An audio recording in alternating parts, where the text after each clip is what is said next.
Hello, friends, and welcome to episode 829 of the Juicebox Podcast.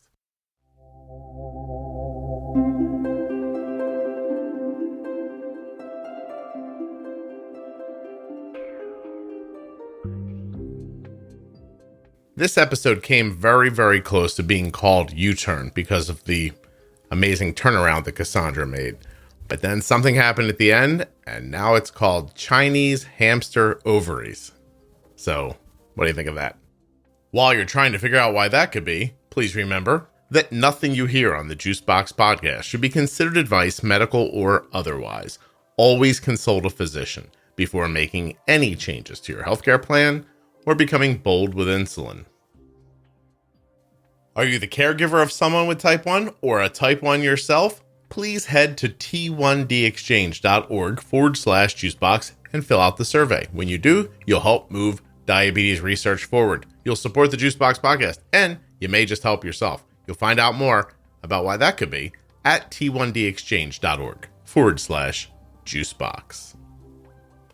So much music left again. You should check out the private Facebook group, Juicebox Podcast, Type 1 Diabetes. That's a good thing to put here. And yeah, there's a podcast website too, juiceboxpodcast.com. This episode of the Juicebox Podcast is sponsored by Touched by Type 1. What a great organization Touched by Type 1 is. They do so many things for people with type 1 diabetes, and they've asked me to tell you that they would just like you to come check it out. It's at touchedbytype1.org. You could also find them on Facebook or Instagram, but touchedbytype1.org lays out the whole thing. Take 2 minutes today and go see what they're up to. The podcast is also sponsored today by AG1 from Athletic Greens. I begin every day with a scoop of AG1 from Athletic Greens, and you could as well. Actually, they're offering a free year supply of vitamin D and 5 free travel packs for new customers too. That's all at my link, athleticgreens.com/juicebox. My name is Cassandra. I'm 35 years old. I've been a diabetic for 24 years now. And I also suffer from some other autoimmune diseases, which I guess we will come later to. Mm-hmm. And I've not always taken the best care of my diabetes, and thus I also suffer from gastroparesis and retinopathy. Gastroparesis and retinopathy. Okay. All right. So you were 11 years old when you were diagnosed? Yeah, pretty much. 11 years old, 24 years ago. Oh, the math on this is pretty easy, isn't it? 1998? Wow. I'm impressed. I really just had to subtract 2 from 2000. So it wasn't that tough. I was like, oh, I can handle this one. Are you, that was long enough ago, right? Like things weren't terrific as far as management goes back then. Were you regular in MPH? Yeah, in the beginning, yeah. And then they kind of switched me. I was in honeymoon for the first 4 months. Mm-hmm. And then they switched me to like a mixed insulin, which was like pre-mixed NPH and regular. I don't know the name. Gotcha. Can't remember it. Yeah. But you had to pretty much eat on a schedule and eat the same amount of carbs every day. Mm-hmm. That sounds fun. Yeah.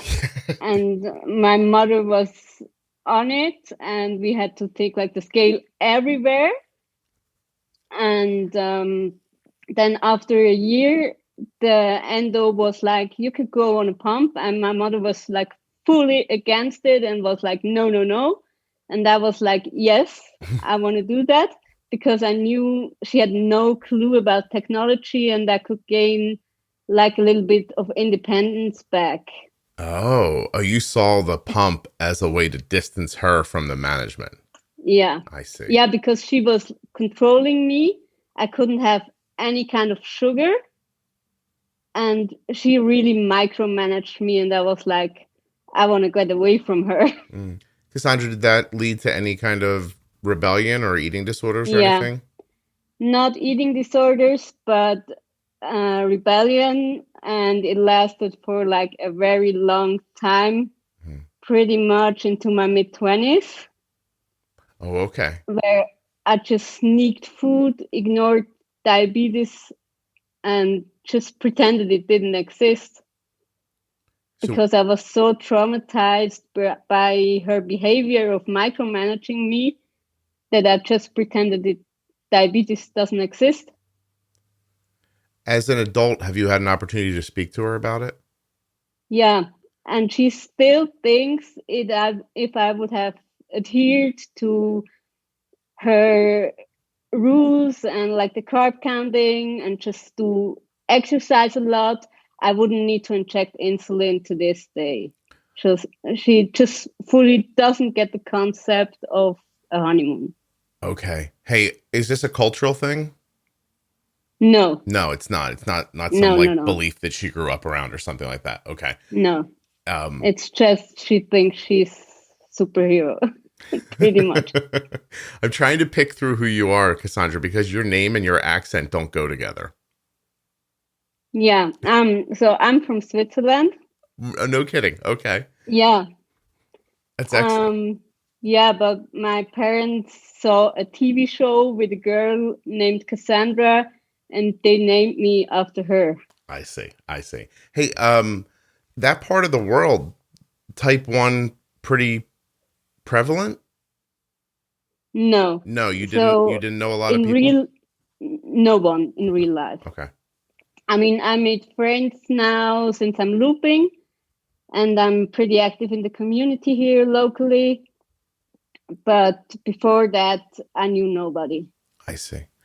Oh, that makes it even harder. So you were able to create this space between your mother with the technology, but then instead of taking care of it and doing it, you used that opportunity to ignore it. I'm correct about Yeah. that. Okay. Yeah. Did she ever check back in to see how things were going?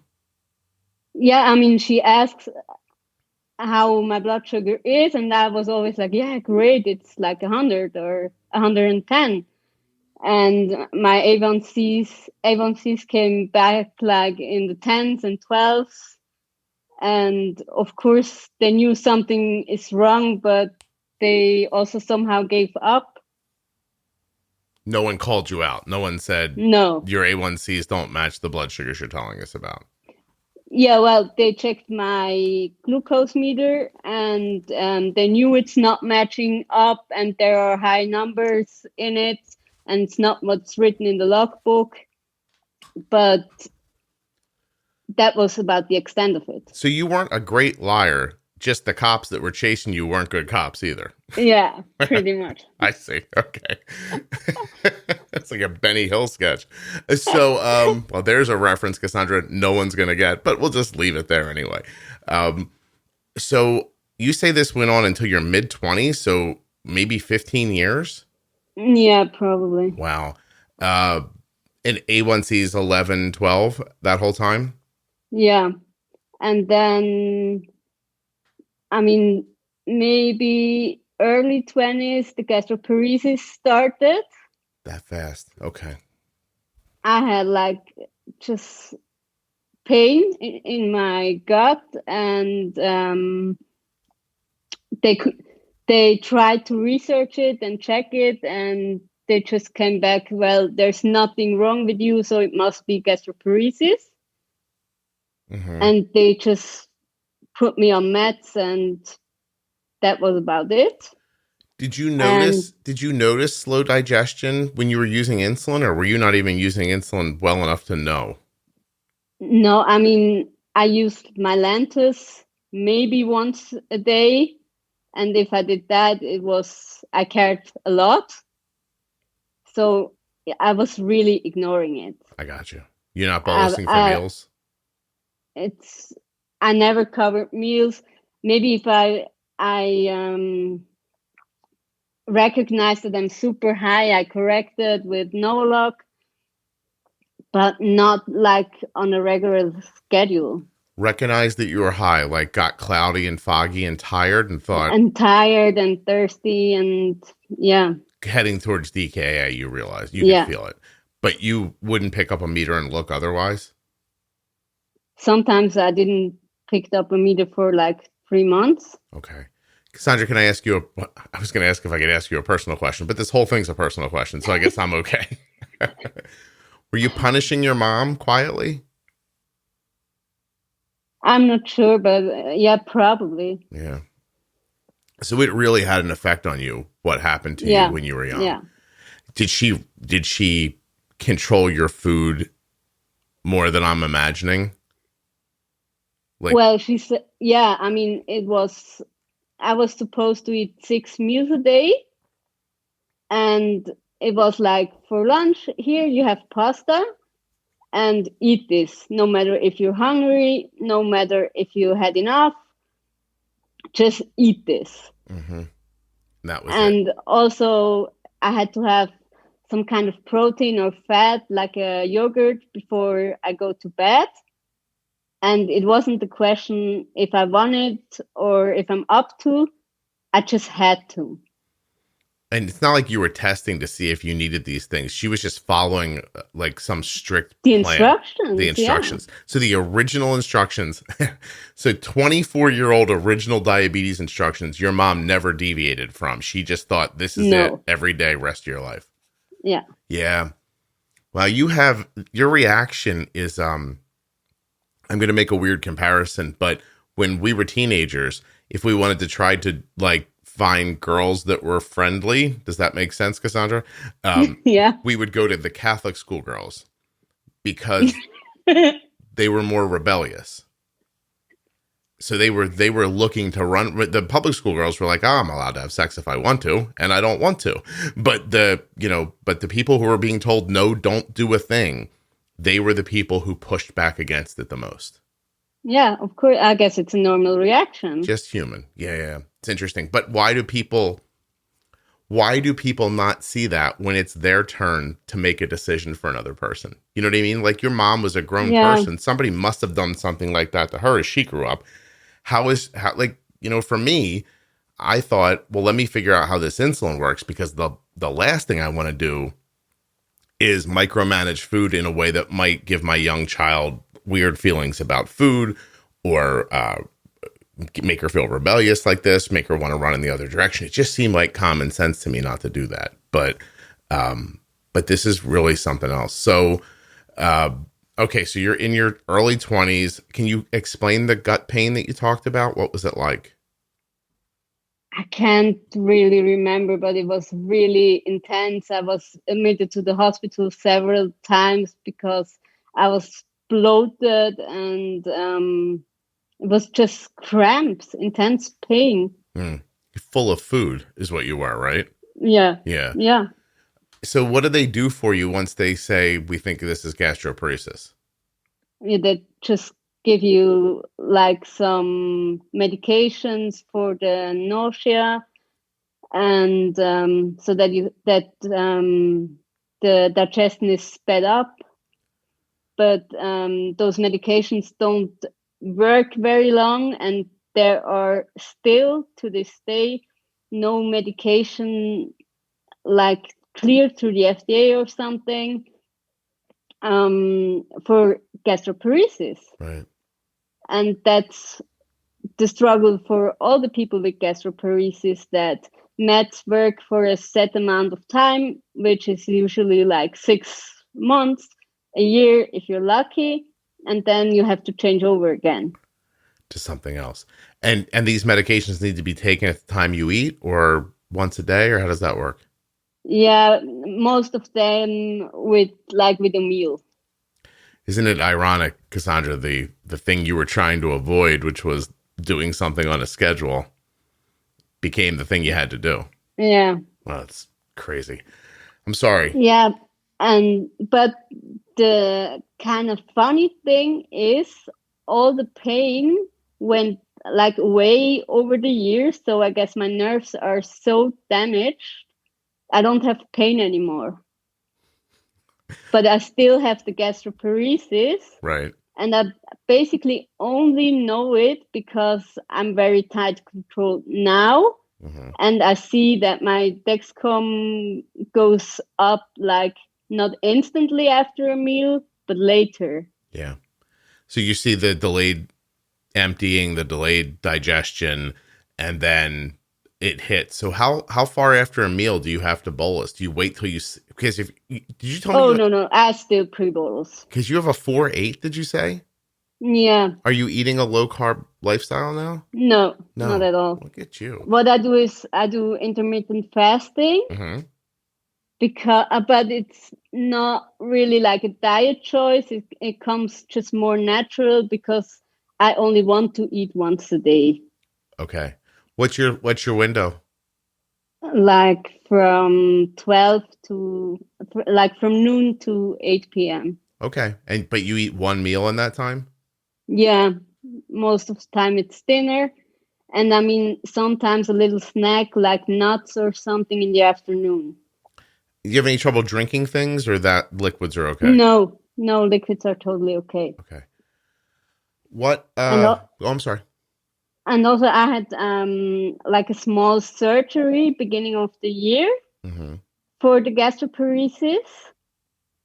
It's a super new thing they do. They kind of enlarge the pylorus so that the food goes through faster.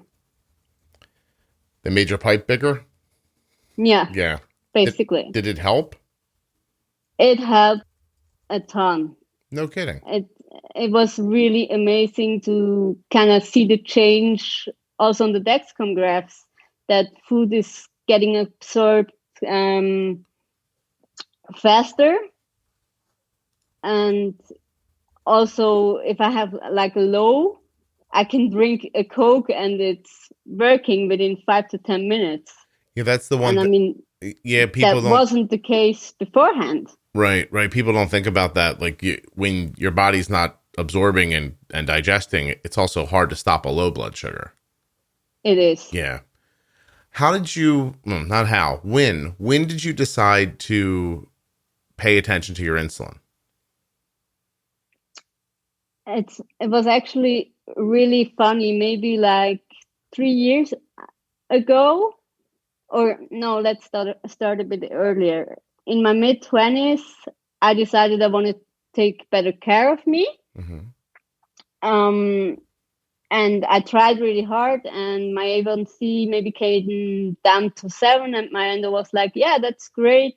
You're doing such a good job, and it probably won't get better due to all the things you're going through. And she was like, yeah, that's about how good you can get. Like a 7, they thought was the best you could do. Yeah. What did you think when they said that? I was like, no way. Okay. So you were motivated at that point. Yeah. Okay. But also kind of the funny thing was they always told me like, you're a diabetic for such a long time, you know how to do things. But actually, because I was in denial or ignored it for so long, I didn't have all the tools. Right.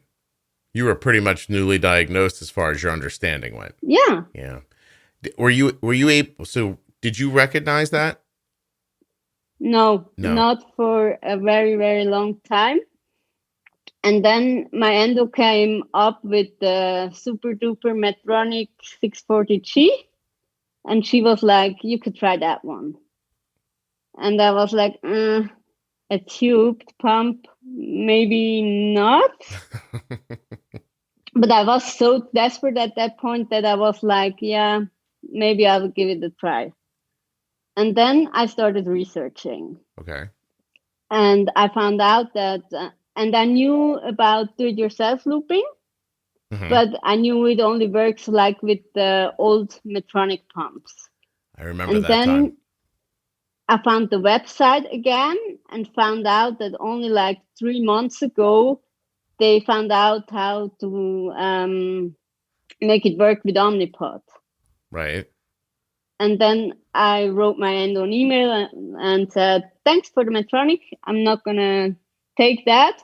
I go the do-it-yourself route. So you went And from not taking care of yourself at all to using a do-it-yourself algorithm that you got off the internet. yeah, and then she was, I mean, she knew I'm able to build it myself because of my professional background in IT. Mhm. And she also had some weird kind of confidence in me. And she just let me do it. And my A1C went down within 3 months from the 7.5 range to 5.2. And Wow. it's ever been then there since maybe 3 years. And that's a few years ago, 3 years. Yeah, 3 years. How did you learn about the loop? Just Googling and looking around? Yeah. Okay. And then that's pretty much also the time where I found the podcast. All And right. then I remembered things that were taught to me, like pre-bolusing. Mm-hmm. And I started paying attention to that again. And then, yeah, it was pretty much a self-runner. Wow. Look at you. You figured it all out Yeah. in short time. Does it are you I'm trying to figure out how you're able to handle this. So do you look backwards now and are you just happy you changed? Are you angry that you didn't do it sooner? Like how does that like once the dust settles, how do you feel in your head? It's a bit like, OMG, why didn't I do that sooner? Yeah. It would be so much easier now.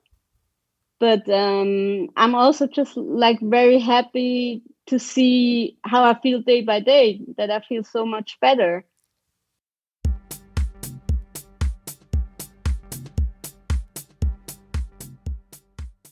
One of the first things I do every morning is take AG1 from Athletic Greens.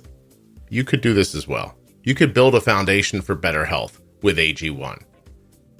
Use my link, athleticgreens.com/juicebox to get started today. When you do, you'll also unlock an offer to receive a free 1-year supply of vitamin D and 5 free travel packs. That's on top of your AG1. Come on. AG1 supports immunity, boosts energy, helps recovery, and promotes gut health. I take it because I'm afraid that my diet doesn't quite include all of the vitamins and nutrients that it should, and AG1 helps me to feel better every day. I tried a handful of other green drinks before coming to AG1. One of them, I won't mention the name, tasted like what I imagined feet would taste like if you made it into a drink. AG1, however, goes down nice and easy, and my palate is hard to get along with, so that really is saying something. AG1 from Athletic Greens contains less than 1 gram of sugar, no GMOs, no nasty chemicals or artificial anythings. Right now it's time to reclaim your health and arm your immune system with convenient daily nutrition. It's just 1 scoop in a cup of water every day. That's it. No need for a million different pills or supplements to look out for your health. Of course, to make it easier, Athletic Greens is going to give you a free 1-year supply of immune-supporting vitamin D and 5 free travel packs with your first purchase. All you have to do to get that offer is visit my link, athleticgreens.com/juicebox. Once again, athleticgreens.com/juicebox. Links in the show notes. Links at juiceboxpodcast.com to AG1 and all the sponsors. Sponsors like Touched by Type 1, which you can find, of course, at touchedbytype1.org and on Facebook and Instagram.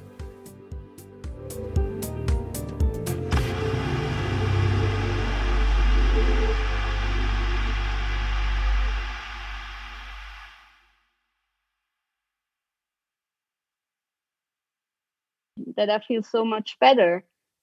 And it's more like looking back and how could I survive with like blood sugars in the 200s and 300s all the time? You're making me smile. I don't usually smile this much when I'm talking to somebody. You just, what you just said really just put a big smile on my face. I'm glad you're not bitter about it. I'm glad you're excited. And it's fascinating that you just switched gears and found it. Do you have any feeling about what it was that made you care all of a sudden? I guess the loop was kind of the key to it, because I always had the impression that I don't get the right tools to do it properly. And with the loop, I kind of felt like I'm supported enough to make good decisions and to take care of this. Okay. And I never had that feeling before. Because you described earlier that you were working hard at it at one point, but having no success. Yeah. Right. Because I haven't had the right tools. That is, I think that's one of the most important things that a practitioner can hear, is that you cannot send somebody to war, you know, with a pool noodle. Without weapons. Yeah, right. And without the weapons they need. And then when they come back, look them in the face and they failed. They know they failed already. And then you tell them they failed. Or you give them some kind of BS like pep talk. You know what I mean? Like a pat on the back. Yeah, you did what you could. Yeah, it's like you're in a basketball game and you're losing by 70 points and your coach calls a timeout, pulls you over and goes, "Guys, we're in this." You're like, well, yeah. No, we're not. Yeah, it's pretty much that. Yeah, I know we're not in this. I'm out there. I'm killing myself. We're getting run over. There's nothing here. Your happy words are not going to make this better. But it's also really funny. It's not only the endos that, or the endo brains that work like that. I just recently made this experience also with another autoimmune thing going on. Mm-hmm. I all of a sudden, like, joint pain in my fingers started last summer. Oh, and no kidding. I mean, it was really noticeable that my right hand was swollen and my left wasn't. And it was hurting a lot. And I went to the rheumatologist. And then he took blood and checked everything. And he was like, "No, this is not RA. It's probably just diabetes." Diabetes just made your hand swell up? Yeah, and then I was like, "Well, no, I don't think so." And then he said it's, I never heard that term before, diabetic chiroarthropathy. Wait, what? Yeah. I knew. He said it's that. Oh, atrophy? Chiroarthropathy. It's. I might have it here. Hold on a second. Diabetic arthropathy. Hold on a second. It's like you can't extend your fingers anymore. Oh, the trigger finger? No, not trigger That's another finger. one. No. Is a nerve disorder which is complication of diabetes mellitus. It affects the thighs, hips, buttocks, legs, causing pain and muscle wasting. No. This isn't it. That. I'm not finding it. Spell the second word for me. It's like ARTHO. I got it. P. Oh, wait, it went away on me. I got it. Arthropathy. In patients with diabetes, decreased sensation in the joints as a result of diabetic peripheral neuropathy can cause chronic and progressive arthropathy. It occurs as a result of increased laxity of ligaments, increased range of motion of joints, instability, and repetitive microtraumas with poor healing. Does that sound right? Yeah. That's what he thought. But what was it really? RA, yeah. But seronegative. So negative for antibodies for RA, yeah. But symptoms are there. But I mean, it took me like 7 months and several visits to several rheumatologists. And I also talked to my endo about the diagnosis from the first one. And she said she's an endo now for like 20 years. And she has seen 2 patients who have this. With what the other person said. Yeah. Yeah. Well, what are some of the symptoms? Like, tell people exactly how you came to seek out the doctor. Yeah, just because my joints were really swollen and it hurted a lot in the morning and I was like stiff in the morning and that it needed time. Mm-hmm. And actually the funny thing is with moving the fingers, it gets better. Okay. You can break it free over time. Yeah. I see. It's like it's iced and then if you move it, it gets better. No kidding. Painful every day? Yeah. Do you take pretty anything much. for it? Yeah. Then, I mean, the rheumatologist who said, yeah, it's maybe RA around the corner. He said, let's wait some months until we start treatment. And then I went back to him like 4 months later, and he was like, ooh, your joints are still swollen. We need to do something now. And then he put me on immunosuppressants. Right. And that didn't went well at first, because it was like 3 months after my gastroparesis surgery. And then the gastroparesis started to kick in again. It just basically paralyzed my gut. So you're chasing down this RA was pretty recently too in your life. Yeah. Okay. How long do you think it was going on until you went to a doctor? Oh, like only maybe a week. Oh, because okay. I had a feeling. So it came on and you went right away. Yeah. Because okay. When this all started, I had a feeling. Yeah. Wow. So what is that? Oh, hold on a second. Let's let that go for a second, because I'm gonna pile all the sadness right here in the middle, and then we'll talk some more. Retinopathy. Oh my God, that's even a sadder part. That's why I kept it for the end. Go ahead. Retinopathy started like probably in my mid-20s. Oh, no kidding. I had at first I just had some like blurry visions, like flies that I saw. Mm-hmm. And I mean, I went to the doctor, and he said right away it's retinopathy, and they did several laser surgeries.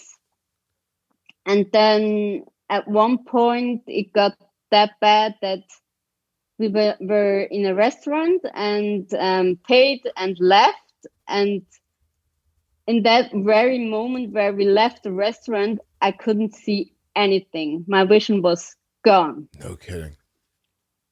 Wow. And then I went more or less directly to the hospital, and they did surgery. And then the first eye they could rescue. And then I got pneumonia from the anesthesia. And I had to wait like almost a month for the second surgery. And yeah, that's the reason I don't have any vision on my left eye anymore. Completely blind in your left eye? Yeah, I mean, I see some light. I see if it's like light or dark. But other than that, no, that's pretty much it. Well, I'm sorry. Well, you get used to it. Do you really? Yeah. Can I sneak up on you from the left side, though? Sure. Okay. That you can't overcome, right? No. No. Does it have a big impact on your life? It does, but my partner is really is really supporting me where I need it. So if you think hard about it, it has a big impact, but my support system is so great that it hasn't. If that makes sense. Oh, that's wonderful. How long have you two been together? In January, it will be a decade. Wow. Nobody's not getting married? No. Yeah. How come? Is it you or I'm sorry, him, right? Yeah. Yeah. The both of us. Both of you don't want to be married. Yeah, we just don't see a reason, and we don't want kids. I wanted kids for the longest time, and then I thought hard enough about it and decided not to want kids. So you come over here, I'll show you how much money I spent to send my kid to college. You'll know you did the right thing. I mean, he's lovely and everything, but it's a lot of money. Yeah. Well, and we have a dog, and I can barely take care of him. So maybe that's the right decision then. Can I ask you, Cassandra, and not that I think that wanting to get married makes you like mature. I don't think people should get married if they don't want to be married. But are you, like, is there something about your life's path that leads you to be in a situation where you're like, I can barely take care of a dog? No, No. the marriage thing is more like our taxes would double. Oh. And we don't have an advantage. So I see. why should we do it? This is to keep the man's hands off your cash. I understand. Okay, that makes sense. Do you get treatment on the other eye? Well, my eye pressure is high, so I need daily drops for that. But other than that, it's stable. Okay, you haven't been getting like laser or needles or anything in the other eye. I had that. I had the needles. It was frightening. It's really, well, it didn't hurt, but it's really frightening to have a needle in your eye. Yeah, I know. I've had people describe it on here before, and how you have to stay perfectly still, and it's coming right at you. You can't you can't move. You can't blink. You can't. It's crazy. And but it doesn't hurt. Is that correct? No, it doesn't hurt. Who do you think the first person is that figured that out? You know, like who had the balls to be like, I don't think this will hurt. Jesus. And I guess at first, it was medication against breast cancer. Really? Yeah. They only made recently like a really separate medication for the retinopathy. But at first it was a medication against breast cancer. And they also gave it like to very old people. And some people had to go in every week or every second week. And one injection was like $2,000. And it wasn't even covered by insurance. Well, that's something else. Yeah. Well, I guess to save your vision, probably there's no cost. It's too high if you can come up with it. I guess that's exactly. Yeah. All right. So autoimmune stuff. Have we run through all the autoimmune that you have, or is there anything else? Oh no, of course not. Go ahead. I thought for the longest time I have neurodermatitis, but turns out no, it's urticaria. That one sucks. It's just you get hives all over. And they actually only diagnosed it very recently, like 3 months ago. How long has that been happening? Sorry? How long has that been happening to you? Yeah, probably like 5 years or something. But they always thought it's neurodermatitis and gave me a steroid, just topical. And it wouldn't make things better until they found out I'm allergic to potatoes on one day and to the Dexcom adhesive the other day. How often do the hives flare up? I guess it really depends, but I would say maybe like once a week, and then sometimes I have stretches of time that it's like constant. Is it painful? No, it's just itching like crazy. But itching. Do you have a thyroid issue? Yeah, of course. Of course. Cassandra's like, I got it all, baby. I'm collecting all the illnesses you could probably get. You're going to win McDonald's monopoly for autoimmune diseases. Oh my God. So tell me something. Are you hypo or are you... Yeah, I'm hypo. But not Hashimoto's. Not Hashimoto's. No. Do you know what your TSH is? I mean, the highest it got was 5. But at the moment, I'm like around 1.2. Excellent. Do you supplement with any T3? I have tyrosine, yeah. Tyrosine. No, that's the T4. Do you do T3? Oh, I'm sorry. No, they wouldn't give me the T3. because that was also a thing I had to push so hard that they even put me on tyrosine. For a 5 TSH, they wouldn't put you on Yeah, tyrosine? no, not under 10. Monsters. Hold on a second. So do you have any of the weird, are you tired? Do you have low energy? I was so tired I could sleep 24/7. How about now? It's so much better. So much better. Does it still exist? Like that I'm getting tired? Yeah. Yeah, I mean, there are times when it happens, but I mean, it's so much better now. I could barely function with the 5. Sure. No, I believe that. It's just my son manages his Hashimoto's with T4 and T3. And Arden manages with T4. Just with T4, Arden, even if when Arden's TSH is very good, under 2, she's still exhausted. It's the T3 that gives her the energy. Okay. And that's interesting. And my son's only, obvious symptom, which led us to figure out that eventually he had Hashimoto's, was hives. And I've read that too, and was wondering if it's somehow connected. Yeah, I don't know why they wouldn't just try. You have to find a real outside of the box thinker for your thyroid. But Arden takes one few, instead of, I think they moved down her tyrosine a little bit and then added the T3. So her TSH is still right where they want it to be, but a lot of her other symptoms are gone. Yeah. And I just think what would it hurt to help to do that for you to see if it alleviated the hives? I don't know. I actually was really motivated after your episode with Dr. Benito to seek a second opinion on the TSH thing. Yeah. And then I went to another endocrinologist because there aren't that many around here. So I went to that one, and he was like, well, you're on such a low dose of tyrosine, you're not even hypo.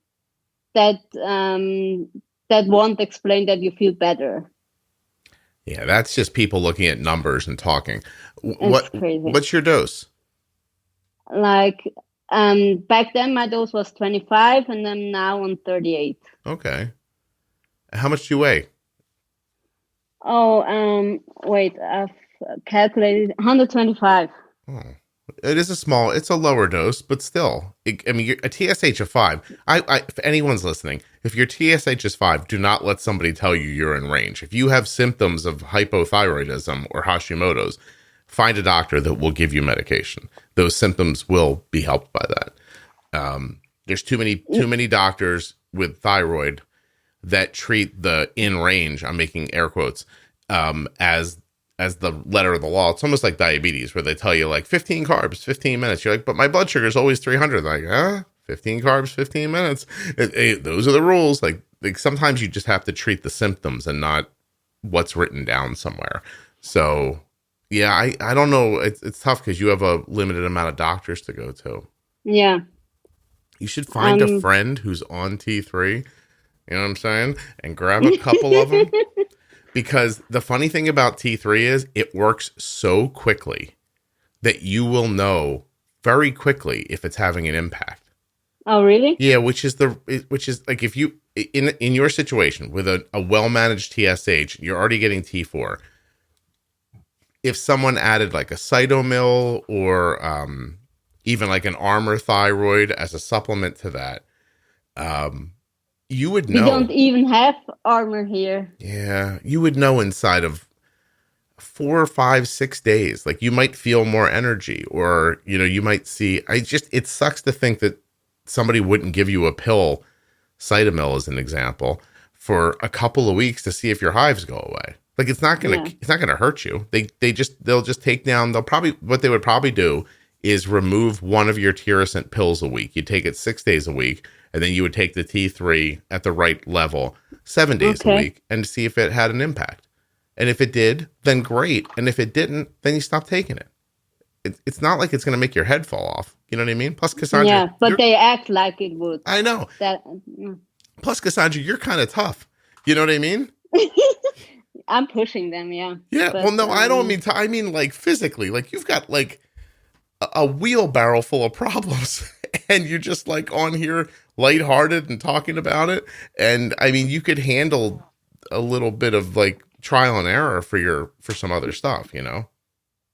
yeah, but I also think like with this myriad of illnesses, doctors are really cautious to try something. Well, you have hives, so they should try something. By the way, Well, actually, because the antihistamines didn't work as well as they expect, and also because my kidney is kind of damaged. I mean, it's not really bad, but they are cautious.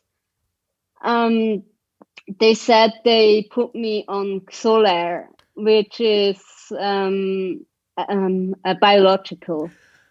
Cassandra, I wish you and everybody listening could see my other computer screen here, where I have just in the last couple of minutes pulled up Xolair to talk to you about to see if anybody brought it up to you. I felt very accomplished when you said that. So. But I mean, Scott, the funny thing is, I had to brought it up. Oh yeah, ain't nobody gonna help you. No. Yeah, hives is one of those things doctors so don't understand that it's just you almost get the like, oh, that's a shame, go home. You know, yeah, that really seems like it sucks. I don't know what to do. See you later. So you've been taking the Xolair for how long? Yeah, I actually got my second shot. So you get one shot per month. Right. I got my second shot like 2 weeks ago, and it actually has been great with the hives. They're gone. Wow. But there's a big but. It messes so much with my sugars that I won't take the next. So it messes with your blood sugars for how long? Always, or just during? No, it's really funny. I actually researched this, that kind of on day 7 or 8 after the injection, the Xolair is at its peak. And there I get like, I need to dose like 200%. I need an override for 200%. For how long? Kind of in range. How long? Yeah, it depends. It goes away and then comes a little back, and it's not linear.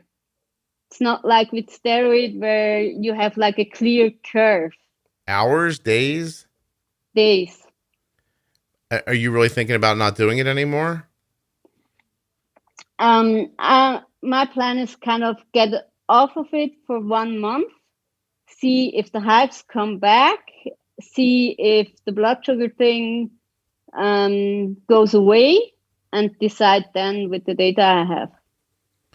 Yeah, I mean, I know you don't want your blood sugar to be high, but Xolair is not forever, right? Could be forever. It's not clearly stated. I hear some people take it for like 6 months or so, and then they try to get you off of it. Oh, okay. Because I mean, listen, I'm not you, and you know what you can tolerate. But if you could get those hives pushed down, that'd be a big deal, I would think. Yeah. You know. Yeah, I mean, look, the problem is more like I have so many influences on my BG that sometimes there's such a huge mess that I'm getting anxious because I can't really say what's from what. And then just adding insulin on top of it, on top of it, on top of it. And finally you're on such a high dose of insulin, and then you crash and you don't know from what. Right. You know what I mean? No, I know. It's scary. You get a little paralysis, right? Like there's so much going on, you just don't know what to do. It's just very difficult to manage. If I know I get a steroid injection, I'm high for 3 days and then it's gone, I'm completely fine with that. I can manage that. But I also, for example, suffer from UTIs, and I don't have like pain from the UTIs, but my blood sugar gets really wonky and I need a ton of insulin. Okay. How often do they happen? like weekly. That's interesting, even though your blood sugars are so low. And I got really good at detecting them, and I'm like on an antibiotic weekly now.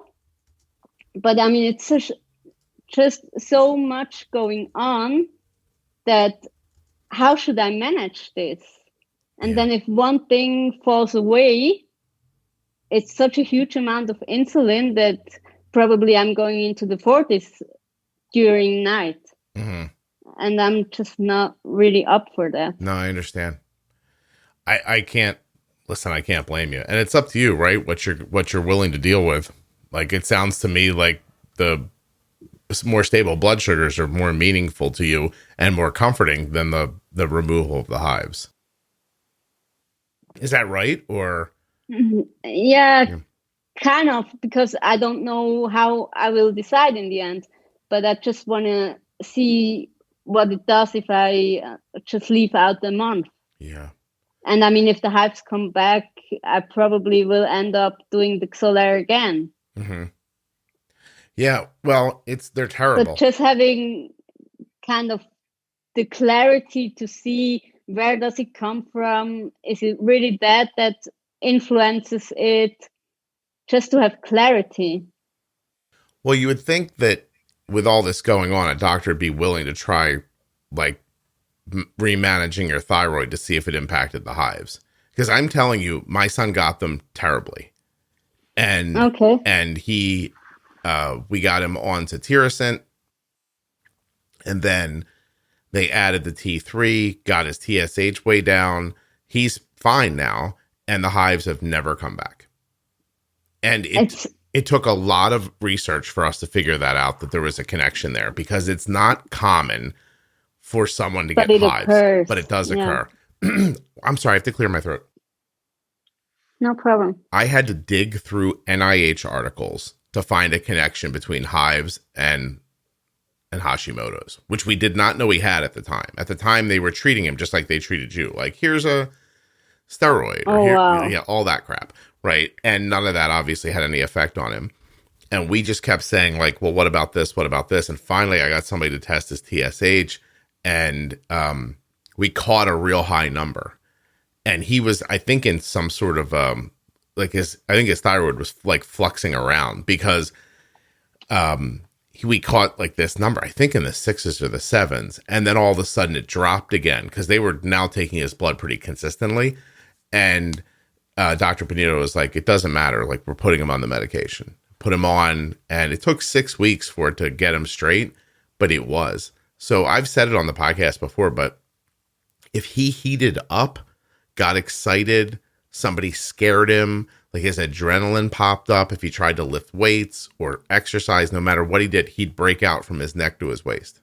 Oh my God, that's terrible. And then the only way he could make it go away, and luckily it was wintertime, he had to walk out in the freezing cold, lower his body temperature, and when he lowered his body, they went away. Oh my God. So he lived for months in his bedroom in November on the East Coast of the United States with his windows open so that he wouldn't break out until we could figure out what was happening.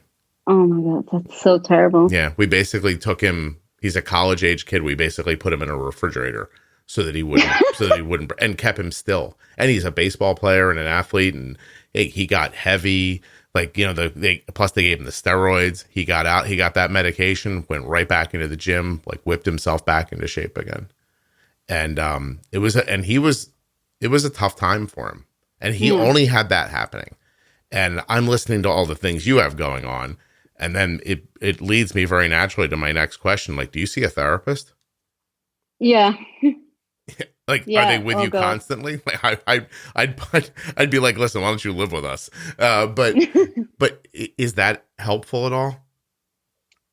Sometimes it is, and sometimes I think it would be really helpful to really have a therapist who suffers from diabetes or just another chronic illness, because I mean, she is like really compassionate, but I sometimes think like they don't really get it. Yeah. They don't know what it feels like to get Dexcom alerts every hour to a night, and you're sleep deprived and need to go to work the next day. Mm-hmm. It would probably be more meaningful for you if it could come from somebody who actually knew what you were talking about. Yeah. Have we missed any other issues? Because I have some follow-up questions for you, but we're getting close to an hour. So do you have anything going on that I haven't brought up yet? No, I think that's pretty much it. It's enough. So then I have a couple of questions. And but before I ask mine, have we not talked about anything that you want to talk about? No, I think we're good. Good. Okay, so I have more questions. I'd like you to talk about, you're an interesting person. Obviously, you have a huge, a litany of issues that you're dealing with that are autoimmune. And then on top of that, you have long-term side effects of poor care. And so I guess I want to understand first about perseverance and what keeps you going. I just think life is not over yet, and I just take it day by day, and I kind of see the comparison of how I felt like 5 years ago and how I feel now, and it's so much better. And I just take one thing at a time. Mm-hmm. I mean, if I would think every day about every single issue, I would probably go crazy. Yeah. But just take one step at a time. And so is it the whatever is most present, or do you kind of have a list? Do you work from what you know you have to do? Do you know what I mean? Like, do you have a plan in place, or do you just tackle things as they come at you? Yeah, it's pretty much like situational. What's kind of bugs me the most gets attention. Whatever fly is flying in your face, that's the one you swat at. Yeah. Gotcha. Pretty much. Any depression? I had that, but it was when my blood sugar was way worse, and I think it was also caused by the high sugars. Okay, because I'm also I'm becoming a different person if my sugars are high. I really notice this now. Right. Angry, short-tempered, what happens? Yeah. And I'm also getting a different person if I'm going low. Then my boyfriend is like, here, food, eat, don't talk to me. You get nasty when you're low? Oh, yeah. Like, really, that everyone else is like the enemy and I'm the good one and everyone is mean. And then you just need to shuffle food. Wow, you get defensive when you're low. Yeah. It's interesting. Does it happen out of nowhere or does it come on slowly? No, it's really like a super quick onset. And then once I get like the Coke in me or whatever I drink, it gets better. Mm-hmm. It's interesting. Very interesting. And then I put on a sweet smile and say, I'm sorry, I was low. And then things are good again. Right, because you don't have him locked in with a marriage, right? So he could just blow out. Yeah. Like, oh, sorry. Now you got all my life secrets. Yeah. Cassandra, does he get the dog or do you get the dog if we split up? What do you think? Oh, it will be me because I bought the dog in the first place and brought it into the relationship. I see. So it's technically my dog. Financially, you are responsible for the dog. Yeah. Not only financially. Oh. My boyfriend always points this out, especially for the evening walks. It's your dog. Cassandra, you're making me laugh because the other morning, Kelly and I woke up and we just didn't have anywhere to be or anything to do. And one of our dogs still had to go out. And I was planning on sleeping an extra hour. And she's like, you have to let the dog out. And I got out of bed. And as I got out of bed, I said, and I want to quote myself here, Cassandra, because I want to be sure people know exactly what I said. I said, I told you not to get that fucking dog. and and I love the dog. I swear to you, I do. He's really amazing. He's 15 years old. We take immaculate care of him. He's a terrific dog.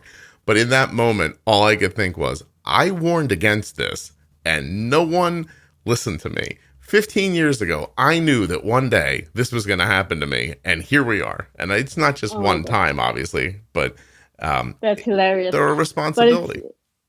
But it's pretty much how it works here. Yeah, of course. I heard what you were saying. You were like, hey, this bum doesn't help me with the dog. I heard it. I know what you're getting at. No, that's not true. Just like in the critical situations, the responsibility falls on my side. In critical situations, the responsibility falls like on you. If it would be an advantage to stay inside, I'm the responsible for the dog. Okay, I see.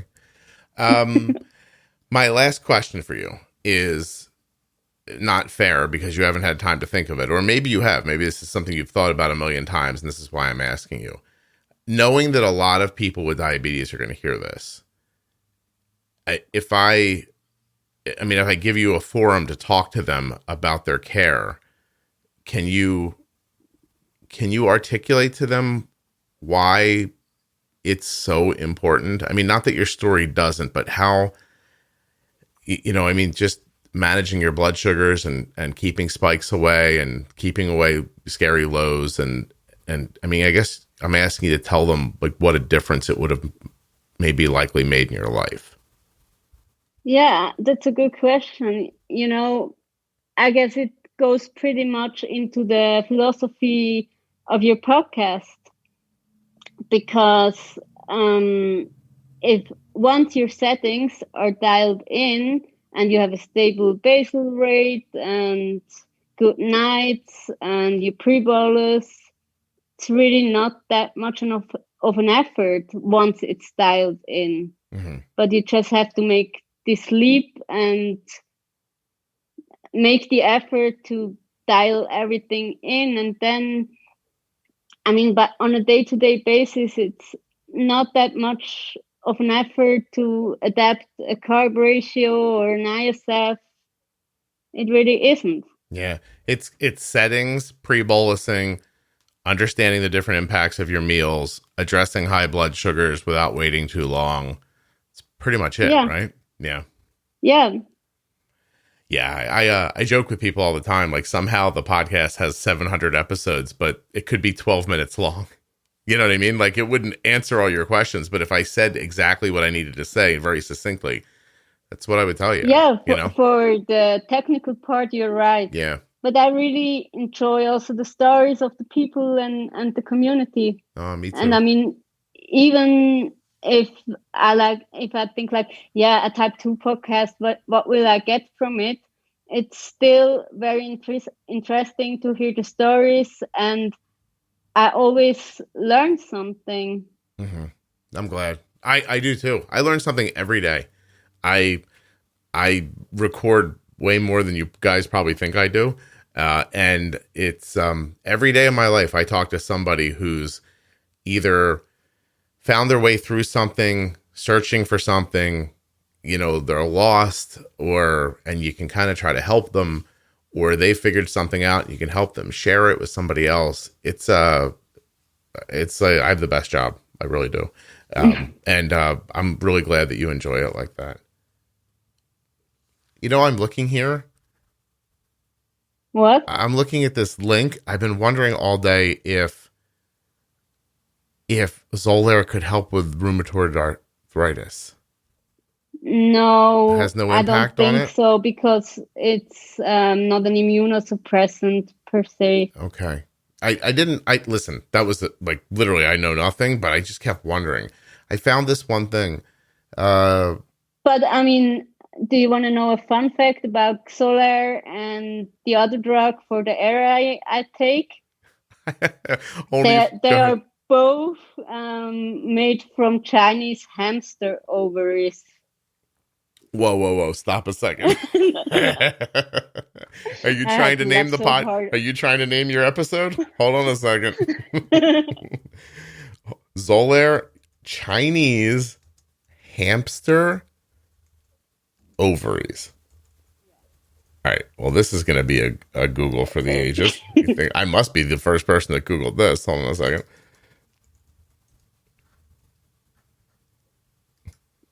Just clean up my terrible spelling. And let's see.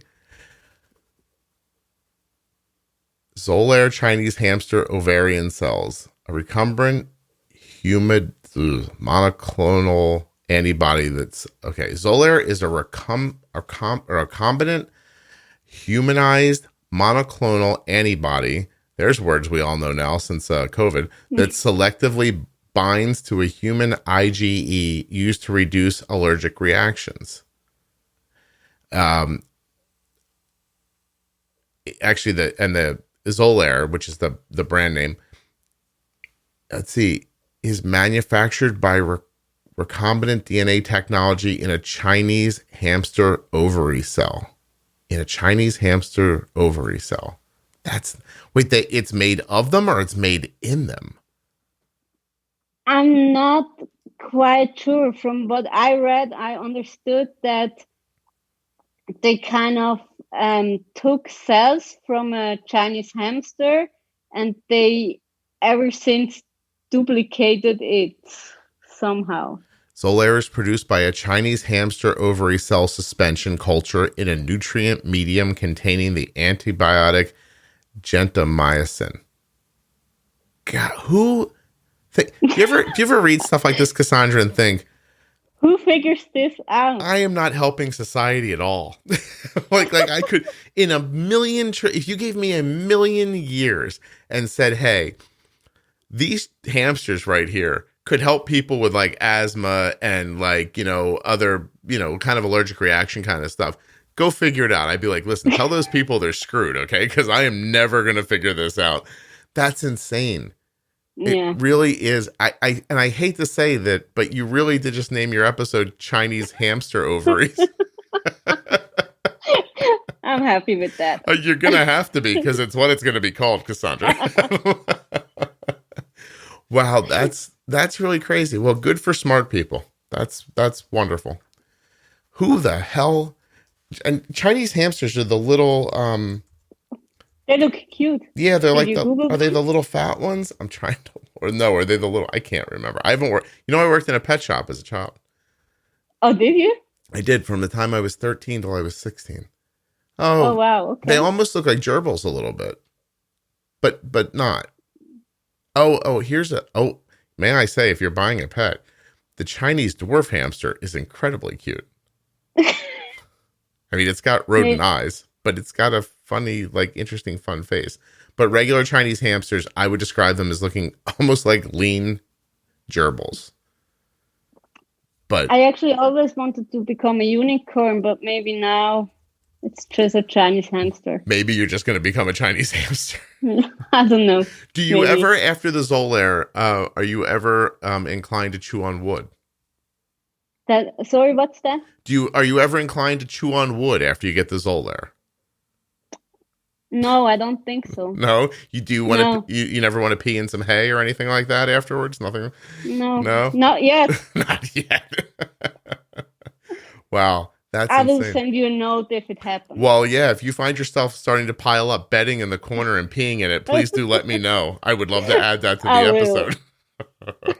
Cassandra, I can't thank you enough for doing this. You were really terrific. You have obviously some heavy stuff going on in your life, and you shared it with everybody in a very light way. I thought it was terrific what you just did. Thank you so much for having me. Oh, it's my pleasure. Hold on one second, okay? Yeah.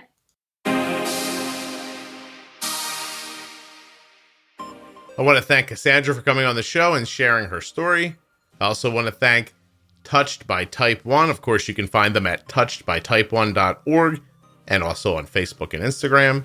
And last but not least, AG1 from Athletic Greens. Head over now, get your free 1-year supply of vitamin D and 5 free travel packs when you use my link, athleticgreens.com/juicebox. Ah, that's it. Okay, so thanks for listening to the show. I hope you enjoyed it. I'll be back very soon with another episode, and I hope you go find the private Facebook group, Juicebox Podcast Type 1 Diabetes, on Facebook. It's a private group with over 33,000 people, just like you.